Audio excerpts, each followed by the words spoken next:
Hello Patreon supporters, this is going to be a collection of all the cool moments from what was a 4-hour flight flying the TBM850 out to Winnipeg to do my training in a Pitts S2B. Osama was flying, he was going to get his multi-engine rating, and Mehran joined to get his basic tailwheel. So despite the fact this is 45 minutes long, it's actually non-stop good stuff, but for the public episode I gotta get it down under 20. So this is actually the tees that I've already assembled pretty tightly. This to me feels like longish cross country I would have done in a 172, except for we just literally went to the middle of Canada. Yeah, we crossed half the country. That's awesome. Indicating 184 knots, truing out at 302 at 30,000 feet. There's my tees voiceover right there, done. So that'll probably be in the fine cut, but the rest of this is my assembly of the best shots from the briefing and the actual flight, and you'll see some notes to self throughout. All right, so what are we doing today? We're flying to St. Andrews near Winnipeg. So we're literally doing a cross country. Yes, we're going 870 nautical miles today. In one shot? In one shot, yeah, that's right. That's awesome. Yeah, into headwind as well. My flight planning starts 3 to 4 days before a particular trip. I'll look at the general weather on the regular weather forecast, see what we're looking at. Then I'll check out the airport. Usually I'll go into my Jepson charts over here, and I will look at the runways that are available, make sure that the runways are long enough for the performance of the airplane. Then I'll phone the FBOs and see which is the best FBO to go to, get the lay of the land, ask them if there's anything special I need to know about. As I get closer and closer to the flight, a couple of days before, I'll start building a flight plan. Your first decision is the altitude. And the rule of thumb with this airplane is for every 100 nautical miles of distance you're traveling, you fly 10,000 feet higher. So if you're going 100 nautical miles, you'll fly it at 10,000 feet. If you're going 200 nautical miles, you'll fly it at 20,000 feet. In this particular case, we're flying 831 nautical miles, so we can fly all the way up to the service ceiling of the airplane, which is 31,000 feet. But because we're going westbound, it's going to be 30,000 feet. The reason you'd fly higher is because you save fuel. And if you save fuel, you'll have a lot more range in the airplane. The reasons not to fly higher is if you have severe turbulence or if there's weather preventing you from doing that. On this particular day, the weather is excellent and I'm not expecting any turbulence. So that's why we're going to choose 300 as our altitude. And this airplane and the pilot are both RVSM certified and authorized by Transport Canada. So we can fly in that reduced vertical separation minimums airspace. And we can talk about what that means on the flight in the airplane. Cool. Today we have full fuel and that 5 hours and 30 minutes of endurance for the airplane. We've got 3 sols on board, and our alternate, which is very important, is Winnipeg International Airport. So in this particular case, at the 300 flight level, we're expecting to be in the air for 3 hours and 26 minutes, use up 203 gallons, and we're going to have an average headwind of 30 knots. Now in this particular case, going westbound, the higher you go, the less the headwind, which is very unusual, but that confirms my selection of 30,000 feet. Right. If you had a very steep wind gradient, you might want to look at lower altitudes. Always as a rule of thumb, pick the altitude that's going to give you the least fuel burn, because that will give you the max range. Right. The night before the flight and the morning of the flight, I get into my detailed weather planning and briefings. I will check the NOTAMs and make sure that there aren't any NOTAMs that are going to affect us. There aren't any today for our trip. Then I'll go into ForeFlight, and I like ForeFlight because it gives me a big picture of what I'm going to be flying over. I'll put in my route, and this is the route that we're flying today. And then I'll go into the menu and start turning on every weather overlay one by one to see what we're looking at. First turn on the radar, and as you can see today, all the bad stuff is well south of us. We're not expecting anything. There's a little bit of snow around Sioux Lookout, but we're going to be well above it. The next thing I like to do is look at the flight categories, see which airports are IFR and which airports are VFR. And this is just for planning in case we have an emergency and we have a landing short of our destination. It seems that we've got lots of IFR in places, but there is plenty of VFR and marginal VFR, so I'm comfortable with that. Another thing to look at is visibilities. Again, lots of good visibilities, a couple of places around the Sioux and the Sioux Lookout that we have poor visibilities. I like to build a picture in my head of where are the places where we're going to be able to land in VFR weather. But we have to also be careful with crossing country borders. We don't want to go and land in the US unannounced. So in this particular case, we're going to have to look for something VFR or marginal VFR just north of the border. And then look at the specific terminal area forecasts. Charlie Yankee Alpha Victor does not have a forecast, but Winnipeg International has a forecast, and it's only 12 miles southwest. And we're taking off around 1700 Zulu, landing at 20 Zulu. And according to this, 340 at 12, sky's clear. It's beautiful. There is no issues whatsoever. And of course, Oshawa is where we are right now. We'll look at the METAR since we're leaving very shortly. 170 at 8, scattered 3300. We don't have any issues. I've had a tough 2017 weather-wise, so this is very welcome for me today. Indy, Oshawa ground, clear to the Charlie Yankee Alpha Victor Airport. Oshawa 3 departure, flight planned route, climb 3,000 feet, squawk 2233. TAWS system test, okay. Okay, cleared to the Charlie Yankee Alpha Victor, Oshawa 3, flight planned route, maintain 3,000, squawk 2233. X-ray India, read back correct, advise ready taxi. It'll be a couple minutes and we're coming out of Tango 2. Roger.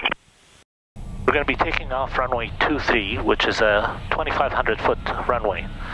And this is how versatile this plane is. We can take off on a runway that's 2,500 feet, go up to 30,000 feet, cruise at 300 knots, and then land on the other end on a runway that's 3,000 feet. We've been cleared to flight level 230. Ultimately, we're going to go up to 300. So we're going to be, the pressurization is going to be a thing. Do you want to like review that? Is this it's very simple. On the ground, we set our cruising altitude over here, and the plane handles the pressurization. Our cabin is rising right now at 580 feet per minute, with at 4,000 foot altitude inside the cabin, 8,500 on the outside. And there is a 2 psi differential between the pressure inside the cabin and outside the cabin. The cabin altitude is set to 9,000, so eventually we're going to climb up to 9,000 inside the cabin, be at 9,000 our entire cruising time. And at the beginning of the descent, we'll set the airport elevation in this dial, and then the cabin will start slowly coming down as we come down as well. Right. And the idea is always to land unpressurized. So you set it typically to 500 feet above the airport elevation. In this particular case, it's 760 feet, so we'll set it to 1,300 feet before we land. What point do you do that? That's like on your descent check? Yeah, this is at the top of the descent. All right, back there, Marin? I'm great, thanks. All right, cool. Yeah, it's pretty comfy back there, eh? It's awesome. Toronto, TBM, Charlie Golf, X-ray, India, 14.6, climbing 230. Golf X-ray, India, Toronto Center, good afternoon. Hold your present heading vectors for the climb. Present heading vectors for the climb, X-ray, India. Roger. What she said is, quit following your flight plan, hold your present heading, right. So that she doesn't want me to make that slight turn at Midland. Right. So I mean, we call this the banana bar, and that's when you're going to get to your... Yes, that's when we'll get to 230. That's called the banana bar. Oh. Some of it's in there. I'm trying to learn so many different things at once with glass. I have 3,000 hours, 2,000 of which are behind glass and synthetic vision. So it's going to be really interesting to see if I can get back to scanning a six-pack. I think it's a good challenge that you set yourself up. Are you excited about that aspect of it, or are you considering it a liability? Canada, I'm excited, but I'm apprehensive at the same time. 2447. My mission is to get the multi-engine, not to learn how to fly a six-pack again. So we're approaching 18,000. As you can see, the altimeter is flashing.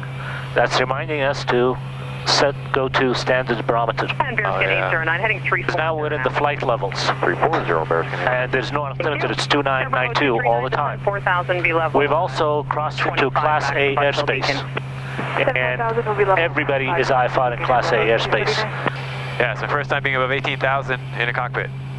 Only ever been a passenger in the back above this altitude. So in Canada, from the ground to 12.5 you can fly VFR or IFR. From 12.5 to 18,000, you can fly controlled VFR or IFR. Controlled VFR is basically you're in VMC. It's really IFR without being able to go into the clouds. Then above 18,000, it's 100% IFR. As requested. And then from 28,000 to 41,000, it's RVSM. I don't even know what that means. Military? AC 52 Reduced vertical separation minimums. Level 270. Have to have a special authorization. They put them like really close to each other? X-ray India, India, clear direct Midland on course. Direct Midland and course, X-ray India, India. Roger. So let's go back and explain why there is RVSM. As you get higher and higher, the what is 1,000 feet indicated is not 1,000 feet in distance because the air gets thinner. Right. So a plane flying at 30,000 and one flying at 31,000 have actually less than 1,000 feet between them. Okay, because the air gets thinner and the indication shows 1,000 feet, but it's not 1,000 feet. So it used to be that above 28,000, they used to start separating them by 2,000 feet. Roger. Okay. Before they introduced RVSM airspace. So after 28,000, you can fly 30, 32, 34. You can't fly at odd altitudes. But the airspace was getting so congested, they said we have to find a way to get them to be 1,000 feet apart. So they said under certain criterias, accuracy of altimeter, training of the pilot, the fact that you're only allowed to fly on autopilot, and the plane and the pilot have to be certified for IFR, we're going to start flying them 1,000 feet apart. 12437. Indicated.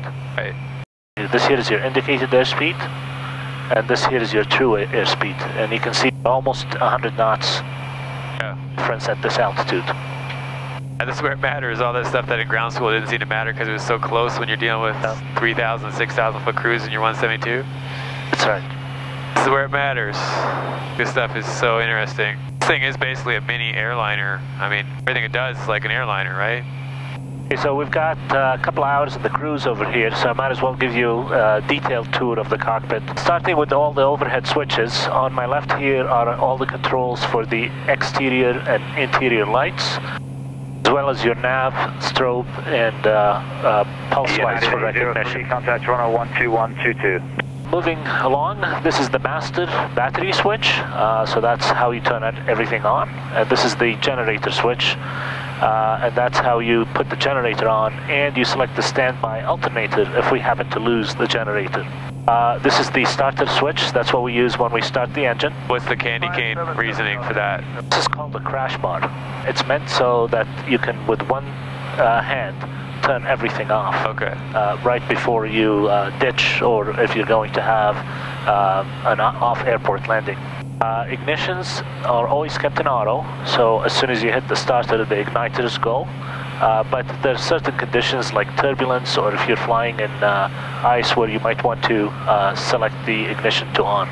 Auxiliary pump is always in auto, and it will come on automatically if the fuel pressure drops below 10. Fuel selector on manual or auto. We keep it on auto if both tanks don't have leaks or anything like that, so it cycles every 10 minutes between the two tanks. The pilot and trims are on, and this is the avionics switch, which we keep in the on position, obviously.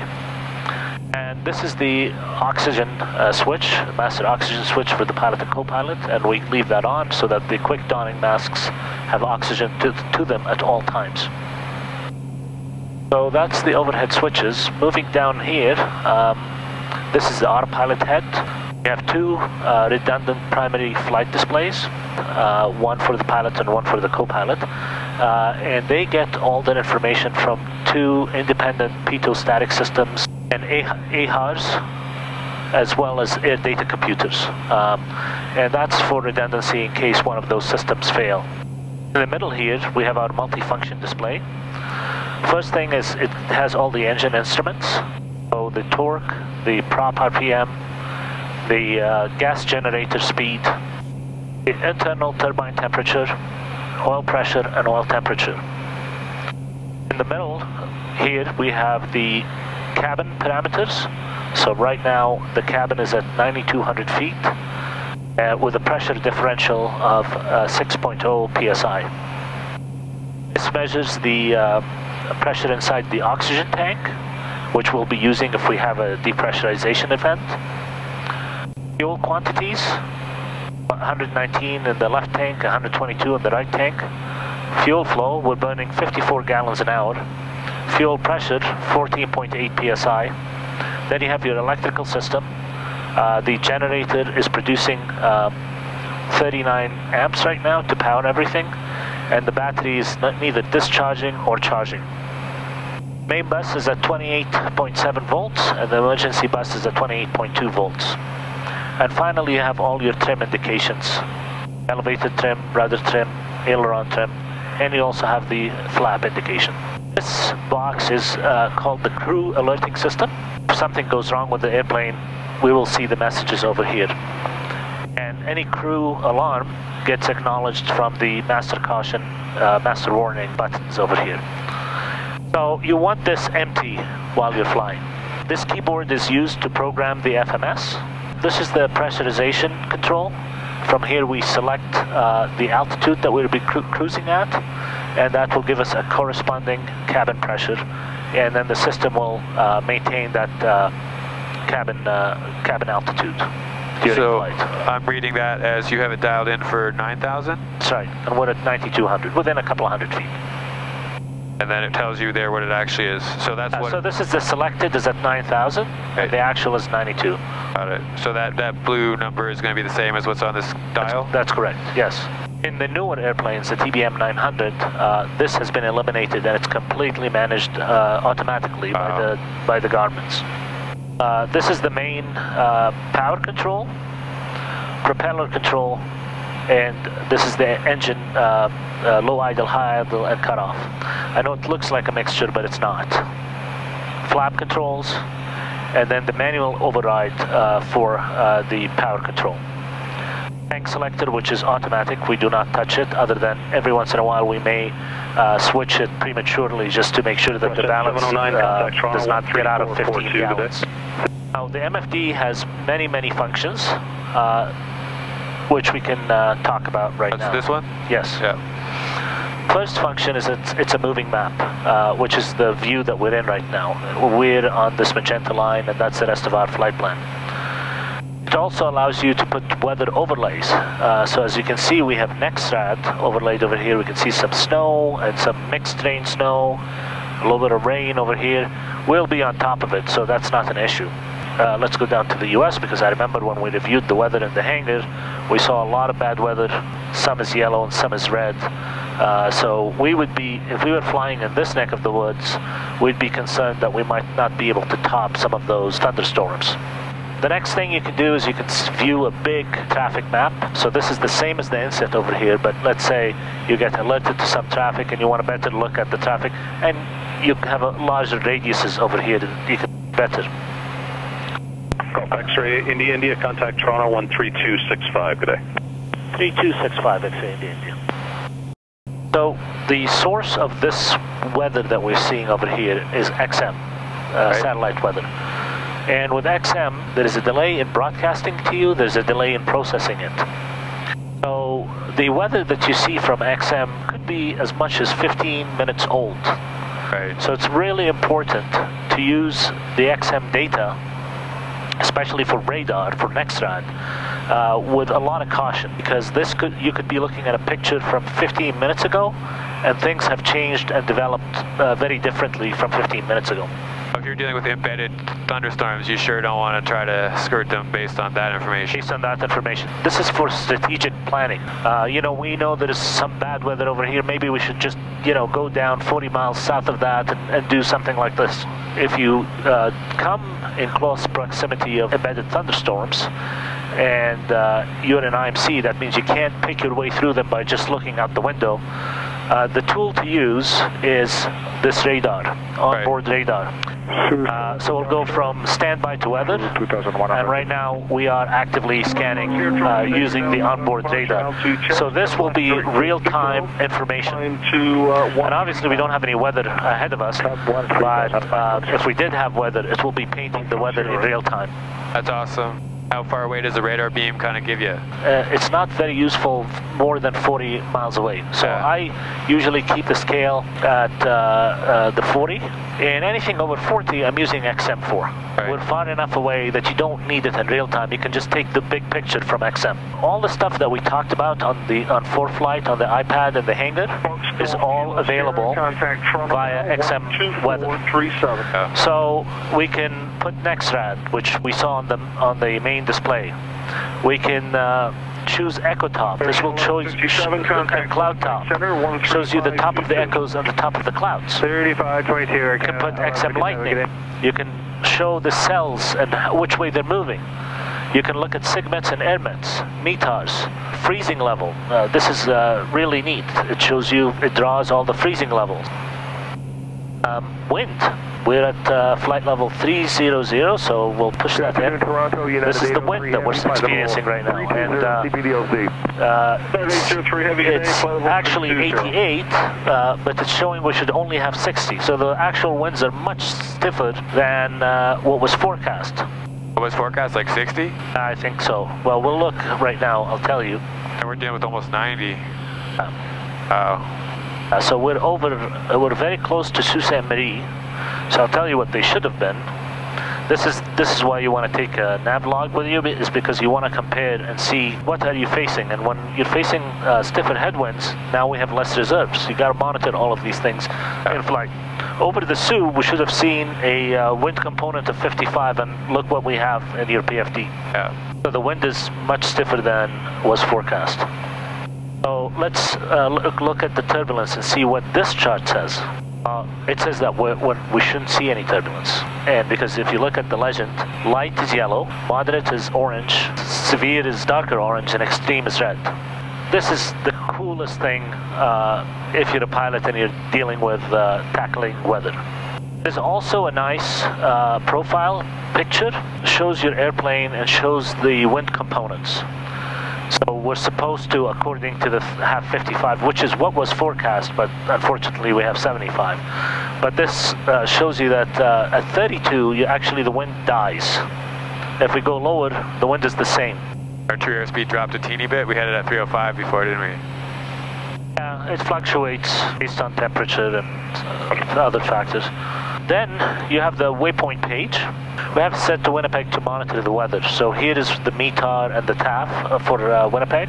And the forecast for us is for 360 at 15. And the actual right now it's an hour old. But also here you can get all kinds of information about the airport. All the frequencies. And you can actually dial them in from here. So you don't have to type them. You can transfer them from this to your active box. That's awesome. That's essentially everything that's in the CFS? Everything that's in the CFS, that's right. Plane is also equipped with an Iridium satellite phone, where you're able to send email and SMS messages as well. Of course it is. And this is really handy if you're going to be late, or you want somebody to call customs and let them know that late or something? Late. Yeah. A passenger can also use the phone voice, but use of phone by the PIC is prohibited during all flight operations. So I'm not allowed to use the phone, but somebody else can. How far do we get in the tour? I can talk forever. Yeah, it's cool to see so much airliner style controls on a GA plane. The idea of the split switch on the trim is so that you have to actually intentionally hit both? Both, exactly. So there's an AP disconnect. That's how we disconnect the autopilot, a elevator trim, and rudder trim. There is a control wheel steering button. Is basically telling the autopilot, I want to take over momentarily from you. Oh, then the environmental system, we didn't cover that. I guess that's super awesome looking stuff right there. Yeah, this is typically off during heating operations, which is what we're doing right now. We're heating because, as you can see, it's minus 46 outside and it's a bit chilly. This is the bleed control. That's a very, very important switch. That's what turns on bleed air to pressurize the cabin. And this is the dump switch, and if you want to dump the cabin or immediately remove the pressurization from the cabin. In some emergency checklists, they call for you to dump the cabin and don your oxygen mask. This is the emergency checklist. There's a quick reference over here for which emergency you're dealing with, and then there are tabs that you go to look at the emergency checklist. So I get asked a lot about what's the hardest thing about flying, and my answer is boredom. It's a good problem to have, but yeah, I got you. As you can see in this airplane, there's really not much to do during the cruise section of the flight. There are the radios, but they get quiet after a while. Yeah. And then there is, you know, a couple of hours of there's nothing to do, other than obviously monitor all the systems. And it's telling us that we have a 73 knot headwind and a 46 knot crosswind? That's right. That was not supposed to happen. I'm going to rename this plane Headwinds. Well, I mean, on the way home, we should get a tailwind, right? We should, but you'll see, we'll have headwinds. These 4 fields here are very important. The first one is our ground speed. Next one is ETE, or estimated time en route. And this is the estimated time en route to the next waypoint. Next field is the total en route time, and that will include an approach if I load an approach. And the other really important field is fuel over destination. That's one you should continue to monitor carefully to make sure that you always have sufficient fuel over the destination. In this particular case, we do. We have sufficient fuel to get to our alternate, which is Winnipeg International, and well more than 45 minutes of IFR reserves. Jazz 3 didn't get as much of my reading done as I wish that I had for what Luke, he gave me like a 300-page aerobatics book to read. I got like halfway through it. So, but I think if I can stay ahead of where I'm at, I should be able to read each evening. How do you feel about what you're going to do for yours? We should talk about that actually, like where you're at in your mind about the training, because you got a pretty good amount of stuff you want to get done here. Ground material that I was given by Luke is outstanding. It's all video presentations. Yeah, Harv's Air definitely has good stuff. I'm going to do the IFR stuff with them too, I think, the ground. I woefully underestimated how little I knew about twins. But I've got through all the ground school. Now, whether I'm going to be able to fly that airplane or not. Luke has high expectations of me. He sees my videos, he's like, oh, you're so current, you're flying all kinds of tailwheel. I'm like, just so you know, the videos don't directly relate to actually how current I am. I seem to be pretty good at jumping in and out of things and figuring out the changes, but good God, man. Like, I'm gonna have you doing inverted flat spins, like without any help. You're gonna love it. I'm like, all right, well. And landing and taking off, and I think he wants to check me out in the back seat of that thing. I'm up for it, but I think I'm more worried about the landing of this thing than I am about any of the aerobatics. I feel like the pit says, like, legendarily, everyone talks about it being super hard on the ground. I guess what we should talk about maybe is the glass versus six-pack thing, because that's kind of part of the story here. So you're flying here, you know, this is what you fly, and it's cool that you took on the challenge to do your multi-rating in a six-pack. What do you foresee being the challenges? I do have 1,000 hours in six-packs. I'm hoping it's like riding a bicycle. It'll take me, you know, 15 or 20 minutes to get oriented, and then it'll come back to me. I would say that based on my limited understanding of how it all works, that feels the way it is. I think going from glass to six-pack is a lot harder than going from six-pack to glass. So I think your fundamentals going back to six-pack shouldn't like be that far gone. The stuff that really matters here, like in-cockpit weather and flight management system and the autopilot and all this stuff, is not really going to matter. We're just going to be doing VFR air work, is my understanding. You're literally just looking to get your multi-rating, not your multi-IFR. Is that right? Well, I'd like to get my multi-IFR as well, whether there's going to be enough time. You've got such a workflow here to just kill it. Or if I have to fly an NDB approach. Can you just say in-op? FDB is in-op. Just put an in-op sticker on it when the examiner is not looking. Is that how that works? Like, you have to be able to use anything that's operative in the cockpit that you do your flight test? That's right. That's why this plane is missing the NDB option. I mean, how many NDBs are still around, for real? Like, are they still, they're waypoints, but are they still doing them? Like, back courses? Oddly enough, you go. Oh. And this is a pure NDB. There is no GPS overlay. This one you have to fly with a needle. There is no other way. Air Canada 263, climb flight level 360. Are you? Would you be up to that? Oh. Yeah, right? 7410, descent to 5,000. I don't, I mean, I guess I could learn how to fly in the beat. I flew with an ADF airplane once upon a time. Once upon a time, the instructor showed me how to use it, 5,000, but I don't even remember. Yeah. The POH for the Seminole. Best single engine climb speed is 88. Toronto Center, Snowbird 10, stand formation, flight It's got two carbureted with carb Center, heat. identify. 60s, 180 horsepower. Your motivation to get the multi is because you want to head towards jets, like the Phenom? Yeah. That's my goal, is to also go from a private pilot to a airline transport pilot. And then just use it for like fun, or do you actually intend to try to do something? We intend to, he charters his plane out, we intend to be the crew on some of the flights. Oh, okay, cool. Yeah, that'd be nice.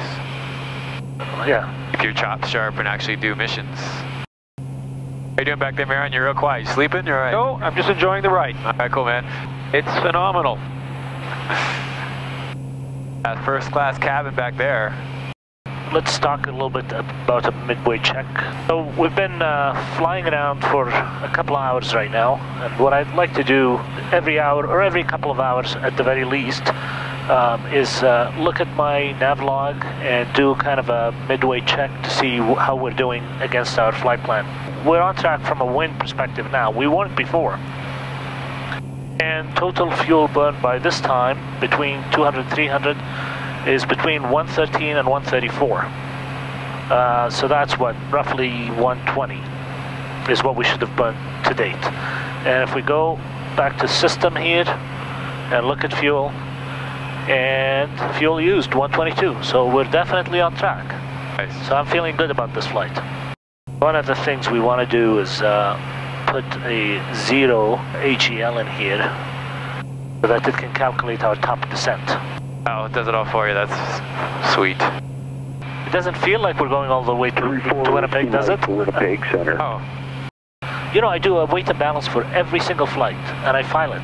Because if anybody ever comes and says, you know, I want to see your weight and balance, you have to have it. Yeah. So I do a weight and balance for every flight. I do a full navigation log for every flight. And I check the performance tables for every flight. For example, we're going to St. Andrews, and the runway is 3,000 feet. Is that long enough to land the TBM? There is only one way to answer this question, which is, let's look at the performance tables, and let's figure out what the landing distance is. And we should do this exercise right now. I did it at home. There are no performance tables for takeoff flap landings. So it's a guess. You're a test pilot. And I mean, the other reason why it shouldn't be a discussion is because if you did have an accident, it would be an instant, like, void insurance claim, right? Exactly. So why would... Or if you ran off the runway. Okay, well, you know, I did look at the performance tables. I had sufficient runway. I botched things, and I ran off the end of the runway. Okay, that we can say is an accident, okay? Yeah, you did everything. But if you ran off the runway and somebody found out you was using takeoff flap, they're going to say, how did you know the runway was sufficient? Even if it's 10,000 feet, how did you know it was sufficient? You got to be able to show somebody, oh, I knew it was sufficient because this table said it was sufficient. So let's see, the temperature is 10. So that's ISA -5. That's why it's important to know. And I'm not going to even take wind into consideration because the wind shortens the distance, but let's just see without the wind. This is the takeoff distance. It was there because when we took off in Oshawa, I looked at the ISA table. We were at pressure altitude 0 and we were exactly at ISA. Our ground roll was 2035 and our distance over a 50-foot obstacle was 2840. And plus, then they say, reduce 10% for every 10 knots. We had a lot of wind. They had 10 gusting 20. What's going to be our weight on landing? Landing weight is going to be 5,800 pounds. It looks like our ground roll is 1215, and our distance over 50-foot obstacle is 2135. We have 3,000-foot runway. We've got plenty of runway. This airplane is difficult to land with full flaps. With takeoff flaps, it feels like a normal airplane. Because with full flaps, unless you nail the speed, you're gonna land on your nose wheel first. And when you touch down in the nose gear, you're gonna strike the prop. Right.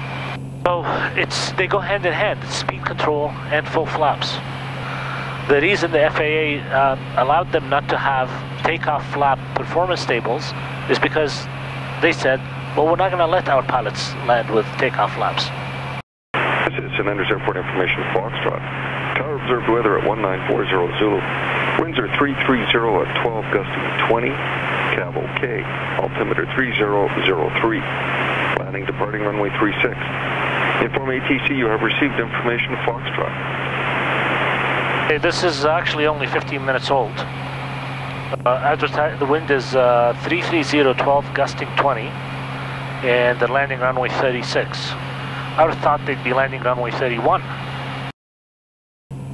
So are we on top of descent yet? Not yet, right? We're close. We're close. We're getting close, but what it knows is it knows your altitude, and it knows when the ATIS is going to be available. The higher you are, the farther back you can get the ATIS. That is super cool. It's displaying your altitude, correct? Yeah, I have everything. Because I've got the Stratus going, so it's got super accuracy. See if you got synthetic vision. Have you seen that with the Stratus? I've seen pictures of it. Yeah, if you roll, it'll give you everything in real. Oh. It's like the same. I should take this and tape it on top of the 6-pack. X-ray India, Winnipeg. Go ahead. X-ray India. After Sioux Narrows, Victor Bravo India recleared direct NORAC November Oscar Romeo Alpha Kilo direct to St. Andrews. Okay, after Victor Bravo India, direct NORAC, direct St. Andrews Airport for X-ray India. X-ray India, that is correct. And do you have the Winnipeg weather, 1900 Zulu? You know what, that's an hour old. I'll wait until the 2000 comes up, I'll give you that one. I have the 1940 ATIS at St. Andrews. All right, check, that'll be better than I got, thank you. And programming, and that took like 10 seconds. And then we're approaching top of descent. I don't know how to program that kind of stuff into ForeFlight, but I think you can. Oh, sure, for sure you can. So, but that's nice that you've got it. Did you have to, how did you get that all in there for? 34 Whiskey Mike, contact Winnipeg Center now. I went to flight plan, and I said we want to be at the airport elevation at the airport. Oh, so it just backtracks it, automatically tells it? It does a 3-degree gradient. Right. And it works out to 1,500 feet per minute? Because of our speed, that's right. Yeah, sure. But that's a comfortable, I mean, that's a little high, that's a standard ILS. The 3-degree, but 1,500 feet per minute is a little high. Oh, not for this airplane. But, right, I guess that's true, yeah. You ever have to warn your passengers about their ears, or is that? Oh, because we're pressurized. Right, we're pressurized. We only need to go down 9,000 feet in the time that we go down 30,000 feet. Right.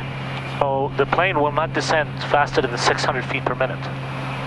Okay. Cabin. Right. So you're not going to feel the descent. That's awesome. The 1,500 feet per minute is just the outside of the airplane. Yeah, of course, yeah. Hard to wrap your head around that logic. So from my perspective, this like kind of feels like a regular cross country. Really, I'm not thinking about the distance we just covered because it's, you know, we did our planning, got on course, had a little conversation and cruise, and then we're already starting to descend soon. I mean, we're almost there, right? Yes. So this to me feels like, you know, longish cross country I would have done in a 172, except for we just literally went to the middle of Canada. Yeah, we crossed half the country. That's awesome. Once you fly in the flight levels, it's really easy. It's the same thing whether you're doing 500 nautical miles, 1,000 nautical miles, or in the case of the Phenom, 2,000 nautical miles. As soon as we hit the top of descent, usually the controllers are very good, and because they can see that 3-degree slope as well, and they'll give you a descent. Right, because you can't start until you're clear to descend. Of course. You've got this kind of target. So if for instance, if you flew past that and you had been clear, you could I'll wait a few minutes. You can ask for it? Yeah, I'll wait a few minutes because there is no harm in being 4 or 5 minutes after the top descent. But if he doesn't say anything, then X-ray India 1 ready, descend flight level 290. 290, X-ray India. X-ray India, that's correct. It's just a small step. India, contact Winnipeg Center now, 1180. 1180, X-ray India. wonder if he gave it to you just so you could start your descent because he knows you're going to continue it probably, right? Yeah, probably. That's cool, right? Now we're going to set this to, we decided 1300. Okay, and now the cabin is descending. Winnipeg, TBM, Charlie Golf, X-ray India, India, 296, descending 290. Charlie Golf, X-ray India, India, Winnipeg, descent to 9,000 when ready. The Winnipeg altimeter is 3003. 9,000 and 3003, X-ray India, India. We're cleared all the way to 9,000. We just crossed through 180. Momentarily we're going to get the warning, right? Yeah. So now we need to go to the local altimeter, which happens to be 3003. Right, 18,000, yeah. And it's the RNAV runway 31. Starting with opted. Minimums is 1280. In the case of a mist, you have a climbing right turn to 3000 and go to Dutton. Alright. Do you want to do like the student version of that briefing? If you have time, do you have time? I do. My horribly uncurrent IFR training would have me do it from top down, and I guess the first thing I would do is make sure I have the right plate and the right date. Yeah, runway 31, it's an RNAV, and in this particular case, it is the latest, I loaded the latest charts. I checked that on the main screen as part of the boot up. Right. It will show me yellow if there is out-of-date IFR charts. Right, and I'm using ForeFlight, it'll show me a big red thing that says expired. The final course will be 309. This is a GPS approach, we'll double check that. And I've set the minimums at 1280. And in the case of a missed approach, it's a climbing right turn to 3000, direct Dutton, and hold on Dutton. Yep. That seems so easy, but that's really all there is to it. All there is to it. Jason Miller uses the acronym of how long, how low, and which way as his way of knowing how long am I flying to my missed approach, how low am I going to the minimum. So I guess, so how would we know if we get to the missed approach point being the answer to how long? Well, it's all sequence. See, the thing is, it's all here. Yeah.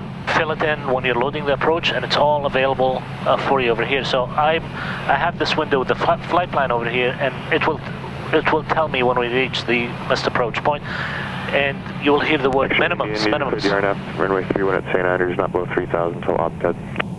Cleared the RNAV, runway 31 at St. Andrews, not below 3000 till I reach opted. X-ray India, India. So he cleared us for the approach. That's when we push the approach button. 118.0, Premier 205. 949, turn rating 340. Okay, and not below 3000, so we're okay to go down to 3000. TBM Golf X-ray India, India St. Andrews Tower, good afternoon, altimeter 3003, report Digby. 3003, we'll give you a call at Digby, X-ray India, India. Alright, so we've been cleared for the approach, we got a report at Digby. Everything is set up, inertial separator has been deployed for landing. We'll see, I'm not sure if there is vertical guidance on this, it looks like there is, but we won't know till we get to opted. Where would we get the vertical guidance information? Well, we'll see a glide path indicator. Okay. And St. Andrews Tower, TBM Charlie Golf, X-ray India, India is at Digby. X-ray India, India Tower, number 1, runway 31. Number 1 on 31, X-ray India, India. It's a universal pilot thing, you got to get your butt situated as part of your downwind check. So. Absolutely. If your butt is off a bit like this or like this, then you're not landing straight. That's right. Don't call it seat of your pants flying for nothing. Yeah. Really have to nail the speed on final here because it's a short runway. There comes that crazy attitude. It's going down a mountain here. Amazing. It's so good for visibility though. But yeah, I can see how this intimidates pilots. You do feel like you're diving at the ground. You get that perspective from back there, Maron? Yep. Isn't that crazy? Looks like we're headed for the edge of the waterway there. And it's because the nose is now decoupled from the wings. It's like the wings are their own thing now because this fuselage is set up for fast cruise. Anyway, we'll go sterile. X-ray India, India Tower, in variable 310 at 19, cleared to land runway 31. Cleared to land on 31, X-ray India, India. Here, inertial separator flaps, yaw damper still to go. It is good. Minimums, 500.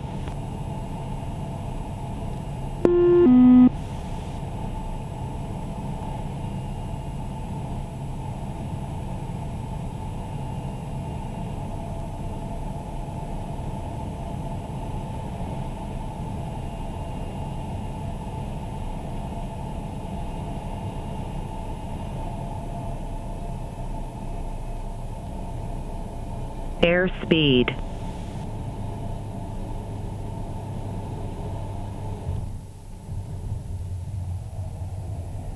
That was a good crosswind landing. Wow. Yeah. That was tough, Lots man. of crosswind. I was looking at that windsock. That was tough. That wing down, man. That was cool. I had to work for this landing. It also shows like you're flying it until you're done, right? Just because you touch down, it ain't over, even in a nose wheel airplane. That was like a tailwheel landing. You had to work it.